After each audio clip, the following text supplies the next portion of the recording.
Siddipet MLA Harish Rao gun park చేరుకున్నారు. CM Revanth ఒట్లు నిజమైతే ఆయన కూడా గన్ పార్క్ రావాలని కూడా సవాల్ విసిరారు. అమరవీరులకు హరీష్ రావు గన్ పార్క్ వద్ద నివాళులర్పించారు. 6 గ్యారెంటీలను ఆగస్టు 15 లోపు అమలు చేయాలని డిమాండ్ చేశారు. లోక్సభ ఎన్నికల కోసమే రేవంత్ రెడ్డి దొంగ హామీలు ఇస్తున్నారని హరీష్ రావు మండిపడ్డారు. హరీష్ రావుకు మద్దతుగా ఎమ్మెల్యే తలసాని శ్రీనివాస్ యాదవ్ కూడా గన్ పార్క్ చేరుకున్నట్టు తెలుస్తోంది. ప్రస్తుతం ఇదే అంశంపై మా ప్రతినిధి చందు లైవ్ ద్వారా మరింత సమాచారాన్ని అందిస్తారు. రైట్ చందు, చెప్పండి. రేవంత్ రెడ్డి మాజీ మంత్రి హరీష్ రావు మధ్య సవాళ్లు ప్రతి సవాళ్లు కొనసాగుతున్న సమయంలోనే హరీష్ రావు గన్ పార్కుకు చేరుకున్నారు. తన రాజీనామా పత్రాన్ని కూడా తీసుకొచ్చారు. అది మీడియాకు కూడా అందించారు. ప్రస్తుతం మనం చూడొచ్చు హరీష్ రావు రాజీనామా లేఖను మనం చూడొచ్చు.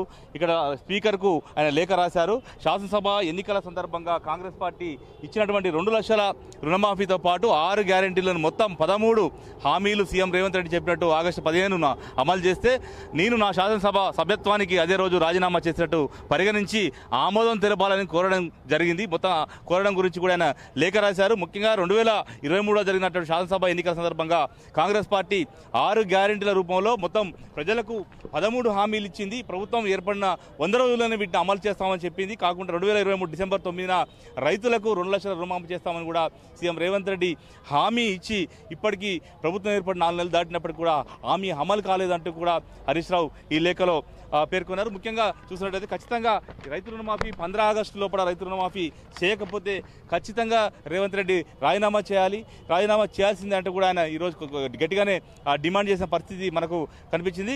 అయితే ఈ నేపథ్యంలోనే గత కొద్ది రోజులుగా రేవంత్ రెడ్డి చాలా సభల్లో హామీ ఇస్తూ వస్తున్నారు. ఆగస్టు 15 లోపు రైతు రుణమాఫీ చేస్తానంటూ కూడా ఆయన దేవుళ్ళ మీద ప్రమాణాలు కూడా చేస్తున్న పరిస్థితి కనిపిస్తుంది. మనం చాలా చోట్ల చూసాం. మెదక్ వెళ్ళినప్పుడు ఏడుపాయల వనదుర్గమ్మ మీద, అదేవిధంగా మెదక్ చర్చి, అదేవిధంగా నారాయణపేటలో భద్రాచలం రాముల వారి మీద ఇట్లా రకరకాలుగా ఆయన దేవుళ్ళ మీద కూడా ప్రమాణాలు కూడా చేసి ఆగస్టు 15 లోపు రుణమాఫీ చేస్తాను అని చెప్పిన నేపథ్యంలోనే హరీష్ రావు కూడా సవాలు విసిరారు. ఖచ్చితంగా రైతు రుణమాఫీ చేస్తే నేను నా పదవికి రాజీనామా చేస్తానని చెప్పారు. ఈ నేపథ్యంలో రుణమాఫీకి సంబంధించి ఏదైతే ఉందో ఆ రాజీనామా లేఖను సిద్ధంగా పెట్టుకోవాలని కూడా రేవంత్ రెడ్డి హరీష్ రావు సవాలు విసిరిన నేపథ్యంలోనే ఈరోజు హరీష్ రావు ఇక్కడికి గన్ పార్కుకు చేరుకొని రాజీనామా లేఖను కూడా తీసుకొచ్చారు. ఆయన వెంట మాజీ మంత్రి తలసాని శ్రీనివాస్ యాదవ్, అదేవిధంగా వివేకానంద, అదే ఎమ్మెల్యే కాళేరు వెంకటేష్ తదితరులందరూ కూడా ఇక్కడికి వచ్చారు. వాళ్ళందరి సమక్షంలోనే రాజీనామా లేఖను మీడియాకు హరీష్ రావు అందించారు. ఖచ్చితంగా తాను రాజీనామా కట్టుబడే ఉన్నాను, రేవంత్ రెడ్డి ఒకవేళ గన్ పార్కుకు రాకపోతే ఖచ్చితంగా రాజీనామా లేఖను మరే వేదిక మీదైనా ఇవ్వాల్సిందే అంటూ కూడా ఆయన పట్టుబట్టారు. ముఖ్యంగా ఎందుకంటే రేవంత్ రెడ్డి అధికారంలోకి వచ్చిన తర్వాత, కాంగ్రెస్ పార్టీ అధికారంలోకి వచ్చిన తర్వాత కనీసం గన్ పార్కుకు పూలు పెట్టిన చరిత్ర కాంగ్రెస్ పార్టీకి లేదంటూ కూడా హరీష్ రావు దుయ్యబట్టారు. ముఖ్యంగా ఒకవేళ గన్ పార్కుకు రాని సందర్భంలో రేవంత్ రెడ్డి మరో వేదికలోనైనా రాజీనామాను లేఖను ఇవ్వాల్సిందే అంటూ కూడా చెప్పారు. మొత్తంగా తెలంగాణ రాజకీయాలు రేవంత్ రెడ్డి హరీష్ రావు సవాళ్లతో మొత్తంగా వేడెక్కాయి. అయితే దీనిపై రేవంత్ రెడ్డి ఈ రోజు ఏం స్పందిస్తారు, లేకపోతే కాంగ్రెస్ పార్టీ నేతలు ఏం స్పందిస్తారనేది మాత్రం చర్చనీయాంశంగా ఉత్కంఠగా మారినట్టు పరిస్థితి కనిపిస్తుంది.